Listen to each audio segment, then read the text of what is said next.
Hello friends, welcome back to our channel The Storyteller। Friends, जिसने अभी तक हमारे चैनल को सब्सक्राइब नहीं किया है, प्लीज हमारे चैनल को सब्सक्राइब जरूर करें, बेल आइकन प्रेस करें और वीडियो को लाइक और शेयर जरूर करें। आज हम सुनेंगे सिंहासन बत्तीसी की दूसरी पुतली चित्रलेखा की कथा। एक दिन राजा विक्रमादित्य शिकार खेलते खेलते एक ऊंचे पहाड़ पर आए।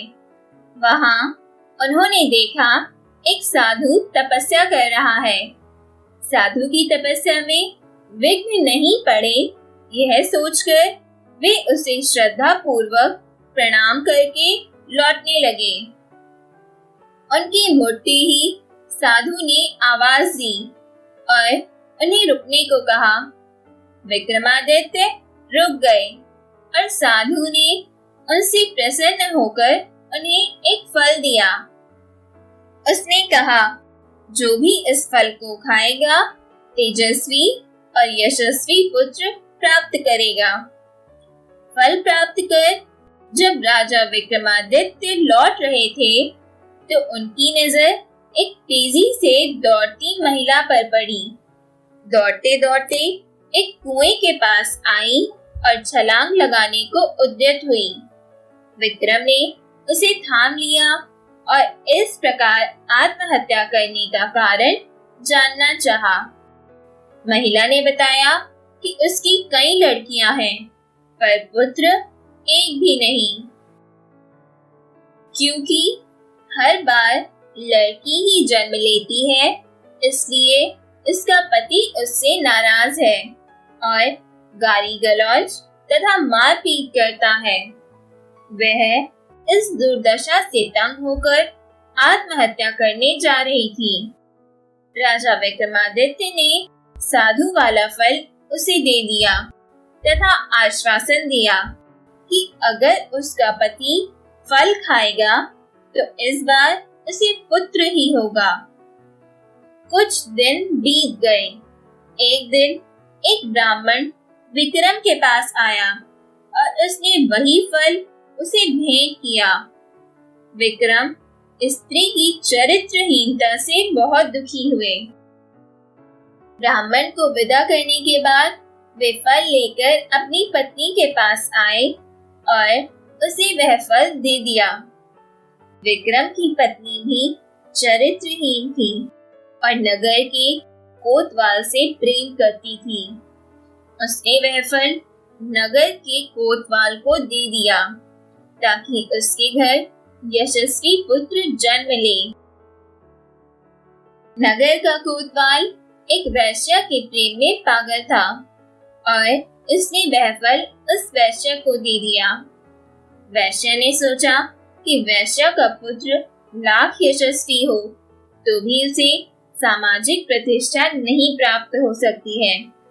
उसने काफी सोचने के बाद यह निष्कर्ष निकाला कि इस फल को खाने का असली अधिकारी राजा विक्रमादित्य ही है। उसका पुत्र उसी की तरह योग्य और सामर्थ्यवान होगा तो प्रजा की देखरेख अच्छी तरह होगी और सभी खुश रहेंगे। यही सोचकर उसने विक्रमादित्य को वह फल भेंट कर दिया। फल को देखकर विक्रमादित्य ठगे से रह गए। उन्होंने पड़ताल कराई तो नगर कोतवाल और रानी के अवैध संबंध का पता चल गया। वे इतने दुखी और खिन्न हो गए कि राज्य को ज्यों का त्यों छोड़कर वन में चले गए और कठिन तपस्या करने लगे, क्योंकि विक्रमादित्य देवताओं और मनुष्यों को समान रूप से प्रिय थे। देवराज इंद्र ने उनकी अनुपस्थिति में राज्य की रक्षा के लिए एक शक्तिशाली देव भेज दिया। वह देव निप विहीन राज्य की अर्थात राजा के बिना राज्य की बड़ी मुस्तैदी से रक्षा और पहरेदारी करने लगा। कुछ दिनों के बाद विक्रमादित्य का मन अपनी प्रजा को देखने को करने लगा। जब उन्होंने अपने राज्य में प्रवेश करने की चेष्टा की तो देव सामने आकर खड़ा हो गया। उसे अपनी वास्तविक पहचान देने के लिए विक्रम ने उससे युद्ध किया और पराजित किया। पराजित देव मान गया कि उसे हराने वाला विक्रमादित्य ही है और उसने उन्हें बताया कि उनका एक पिछले जन्म का शत्रु यहाँ आ पहुंचा है और सिद्धि कर रहा है। वह उन्हें खत्म करने का हर संभव प्रयास करेगा। यदि विक्रम ने उसका वध कर दिया तो लंबे समय तक वे निर्विघ्न राज्य करेंगे। योगी के बारे में सब कुछ बताकर उस देव ने राजा से अनुमति ली और चला गया।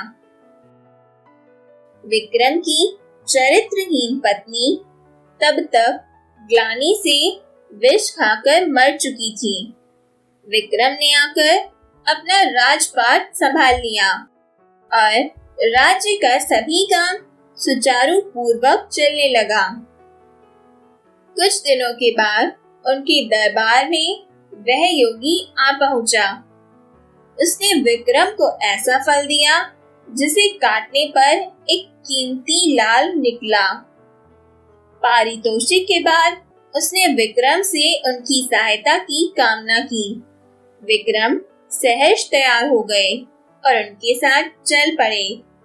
वे दोनों शमशान पहुंचे तो योगी ने बताया कि एक पेड़ पर बेताल लटक रहा है और एक सिद्धि के लिए उसे बेताल की आवश्यकता है। उसने विक्रम से अनुरोध किया कि वे बेताल को उतार कर उसके पास ले आएं। विक्रम उस पेड़ से बेताल को उतारकर कंधे पर लादकर लाने की कोशिश करने लगे। बेताल बार बार उनकी असावधानी का फायदा उठाकर उड़ जाता और पेड़ पर लटक जाता। ऐसा 24 बार हुआ। हर बार बेताल रास्ते में विक्रम को एक कहानी सुनाता। 25वीं बार बेताल ने विक्रम को बताया कि जिस योगी ने उसे लाने भेजा है वह दुष्ट और धोखेबाज है। उसकी तांत्रिक सिद्धि की आज समाप्ति है तथा आज वह विक्रम की बलि दे देगा। जब विक्रम देवी के सामने सर झुकाएगा, राजा की बलि से ही उसकी सिद्धि पूरी हो सकती है। विक्रम को तुरंत इंद्रदेव के भेजे हुए देव की चेतावनी याद आई। उन्होंने बेताल को धन्यवाद दिया और उसे लाद कर योगी के पास आए। योगी उसे देखकर अत्यंत हर्षित हुआ और विक्रम से देवी के चरणों में सर झुकाने को कहा। विक्रम ने योगी को सर झुकाकर सर झुकाने की विधि बतलाने को कहा। जैसे ही योगी ने अपना सर देवी के चरणों में झुकाया कि विक्रम ने तलवार से उसकी गर्दन काट दी। देवी बलि पाकर प्रसन्न हुई और उन्होंने विक्रम को 2 बेताल सेवक दिए। उन्होंने कहा कि स्मरण करते ही ये दोनों बेताल विक्रम की सेवा में उपस्थित हो जाएंगे। विक्रम देवी का आशीष पाकर आनंद पूर्वक वापस महल लौटे। तो दोस्तों, हमारी ये कहानी भी यही खत्म होती है। हम नेक्स्ट वीडियो में आपके लिए लाएंगे सिंहासन बत्तीसी की तीसरी पुत्री की कहानी।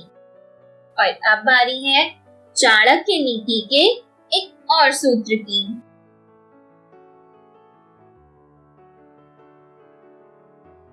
व्यक्ति को आने वाली मुसीबतों से निपटने के लिए धन संचय करना चाहिए। उसे धन संपत्ति त्याग कर भी पत्नी की सुरक्षा करनी चाहिए। लेकिन यदि आत्मा की सुरक्षा की बात आती है तो उसे धन और पत्नी दोनों को तुच्छ समझना चाहिए। तो दोस्तों, चाणक्य नीति के इस सूत्र पर गौर जरूर फरमाइएगा। हम फिर से मिलेंगे एक इंटरेस्टिंग ऑडियो टेल के साथ। तब तक के लिए नमस्कार, धन्यवाद।